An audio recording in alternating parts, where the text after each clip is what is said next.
Ngayon po ay sasagawa na po natin ang pagpapakilala, pagdedesisyon sa mga imahe at tagpo para sa posisyon ng pasyon at pagpapakasakit ng ating Panginoon Jesucristo.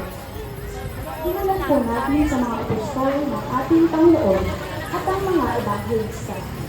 Mangyari kong bilangin na ang tao ng unang imahe at tungkol dito sa harapan at isunod na po kaagad ang ibang tao ng mga imahe tatay sa itinakdang pagkakasunod-sunod.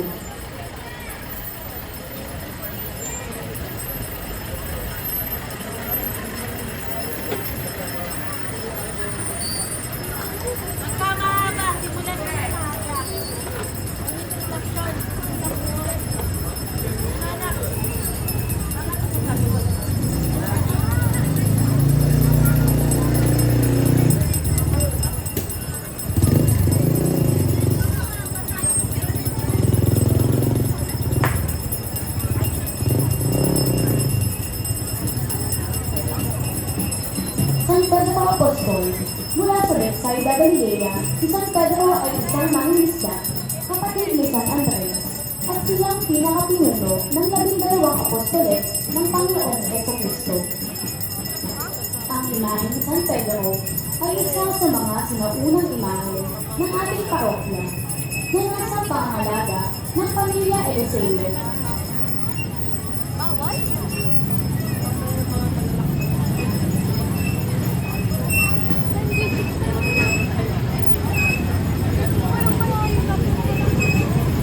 San Lazaro de Betania, natanging na kaibigan ni Jesucristo. Si San Lazaro ay mula sa bayan ng Betania, kasama ang kanyang mga kapatid na sina Marta at Maria. Siya ay namatay at muling binuhay ni Jesus.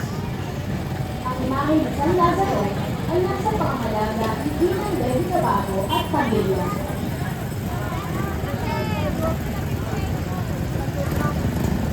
Ikalawang bahagi, ang buhay at mga misteryo ng ating Panginoon Jesucristo. Na despedida, ang pamamaalam ng Panginoon Jesucristo sa mahal na Birhen Maria. Nang Huwebes pagkaumaga, si Kristo ay bumayag na at nagpaalam sa ina. Tulog din naman talaga pagsakot niya sa sala. Aniya ako'y paalam, kalapatin niya mahal. Ina kong pinalulugdan, ito na ang tatlong araw sa Diyos na kalooban. Dumating na totoo, araw na hinihintay ko, ang pagsakot ko sa tao. Magdalita ang ina ko, ako'y paalam sa iyo. Ang mga tagpo ng despedida ay nasa pangangalaga ng Bibig Patricia Payuno at pamilya.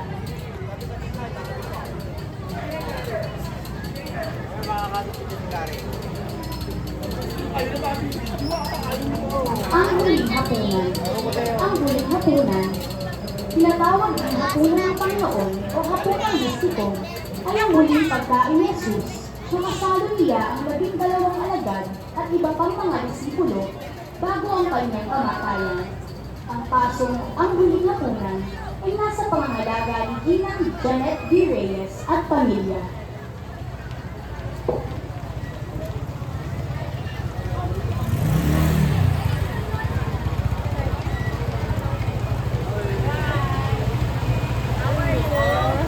Ikatlong bahagi, ang pasyon ng pagpapakasakit ng Panginoong Jesucristo. La Oración en el Huerto, ang pananalangin ng Panginoong Jesucristo.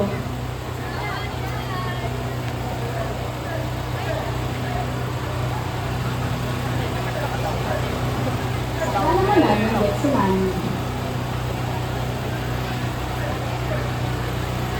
ang panalangin ng Panginoong Jesucristo sa halaman ng Getsemani, sa bundok ng Olivo, kasama sina Pedro, Tiago, at Juan, na puno ng pagkabagabag ang Panginoon, nagpawis ng dugo habang nakatulog-luman ang mga alagad, at siya ay nagdika, Ama, kung maaari ilayin si akin ang kalis na ito, gayon pa man, huwag ang kalooban ko, hindi ang kalooban mo ang kasunod. Pagkatapos nito, pinatakas na isang anghel ang kanyang kalooban. Ang tagpo ang panalangin ng Panginoon Jesucristo sa halaman ng Getsemani ay nasa pangangalaga ng pamilya Delgado.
Nagpapapogi pa naman ako dito.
Ang pagkakanaw ng sinilato sa Panginoong Jesus sa naglaman ng mga ipalit si Kristo bilang mga pariseo. Ang ginawa ni Pilato, ipinatanaw sa tao ang binigay kay Homo. Narito at inyong tingnan itong taong malumanay, kaawa-awa ang lagay. Hindi kung ito pa'y buhay, kundi totoo ng patay. Ang mga tagpo ng Ese Homo ay nasa pangangalaga ni Ginang Mary Grace Siano.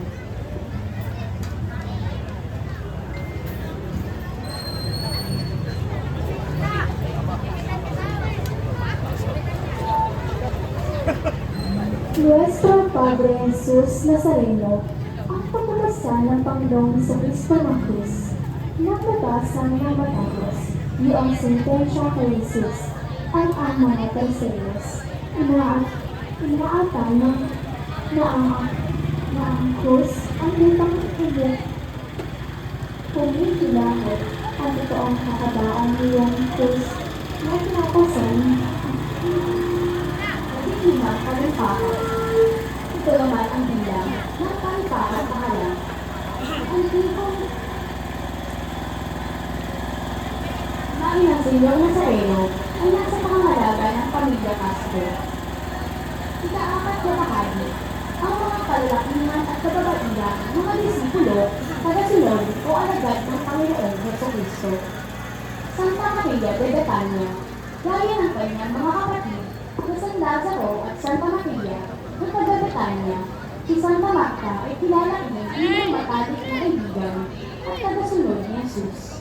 Makailang beses din naging panauhin sa bahay ng magkakapatid si Jesus.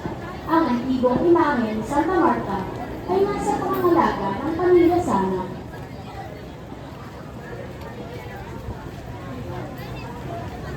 Santa Maria de Belenia, isa sa mga magkakapatid na natala sa Bitanya nang dumalaw si Jesus sa kanilang tahanan walang kung ano-ano kanyang ibinuhol sa isang border ng mamahaling kabango sa paa ni Jesus.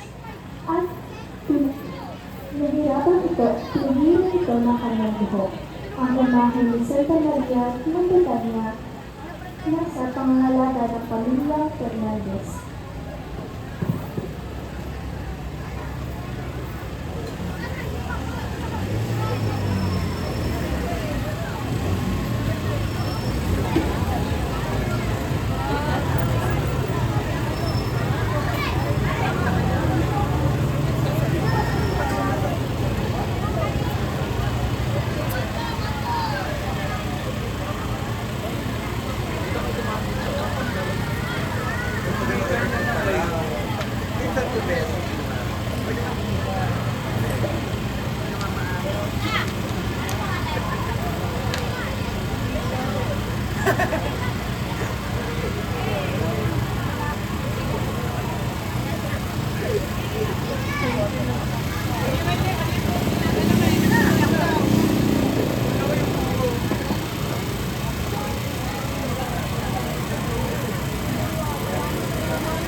Santa Veronica, yun ang salitang Latin na vera at griyegong ikol na ang ibig sabihin ay totoong larawan.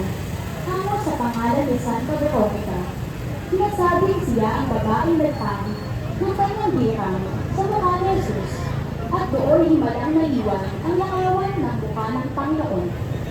Isa sa mga antigong imahe ng bayan ng Pangil na nasa pangangalaga ng pamilya Akson.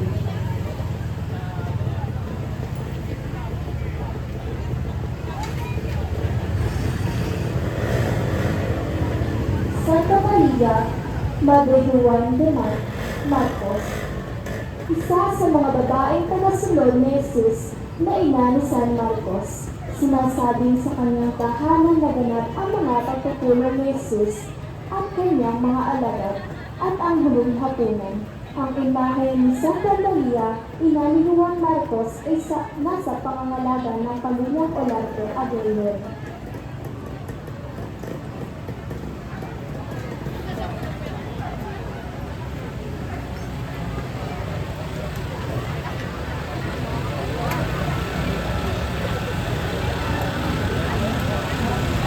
Santa Maria Cleofe.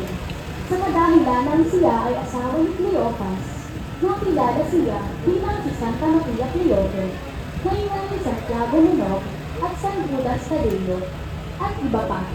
Kapatid ng mahal na Virgen Maria, isang tapat na alagad ni Jesus, saksi sa kamatayan, paglilibing, at muling pagkabuhay ni Kristo. Ang imahe ni Santa Maria Cleofe ay nasa pangangalaga ng mga nag-iwan ni Ginoong Romulo Vicuña at Ginang Nelly Vicuña.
Manok ko.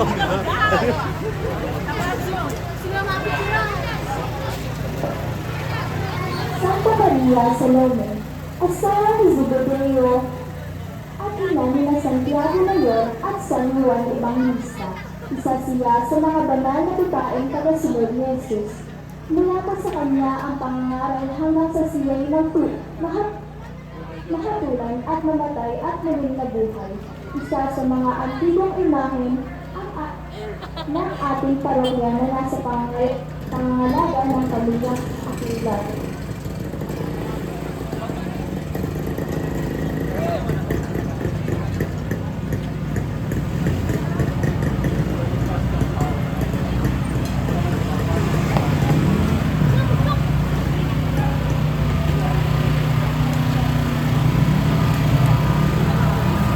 Santa Juana de Cueva, asawa ni Cueva, isang opisyal na tanggaman ng Edward Antipas. Si Juana ay isang tagasunod at disipulo ni Jesus. Nagdaan ang kanyang sariling yaman, upang matustusan ang pamamakan ni Jesus. At ng kanyang mga alagad, ang imahe ni Santa Juana ay nasa pangangalaga ng Pamilya de Luna Era Victoria.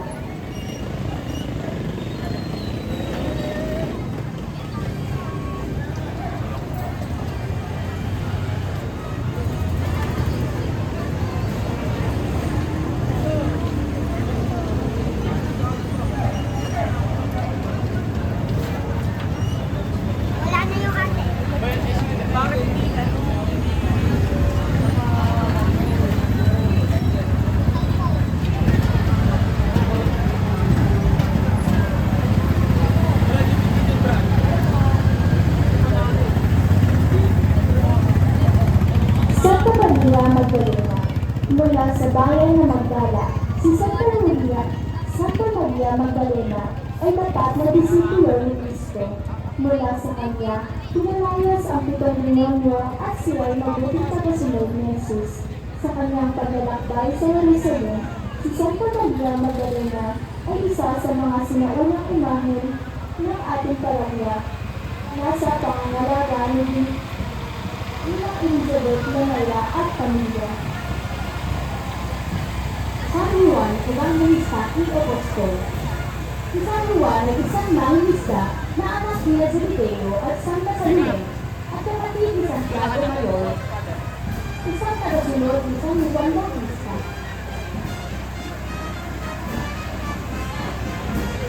Bago siya naging alagad ni Cristo, isa si San Juan bilang sa mga kasama ng Panginoon sa mahalagang pangyayari sa kanyang pamamahay. Ang pagkakasakit at kamatayan at muling pagkabuhay. Si San Juan ay isa sa mga antigong imahe ng ating parokya na nasa pangangalaga ni Ginang Lilian Olarte Morales at pamilya.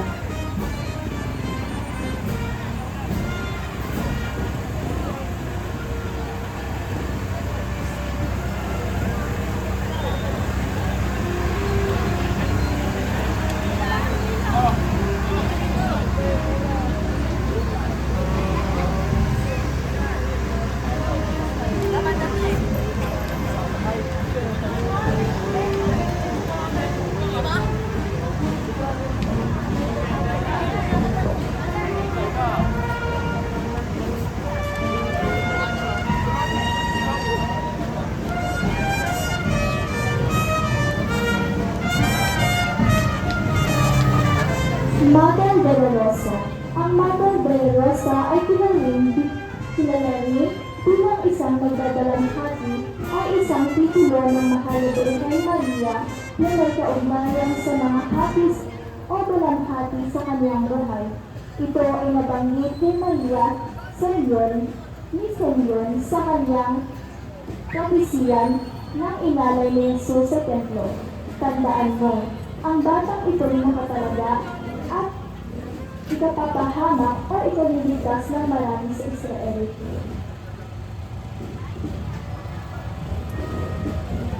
Kaya ang magiging tanda mula sa Diyos, ngunit tutuloy sa siya ng marami, kaya't mahahayag ang kanilang iniisip. Dahil dito, magdaranas ka ng matinding kapighatiang parang isang patalim na ipinarap sa iyong puso.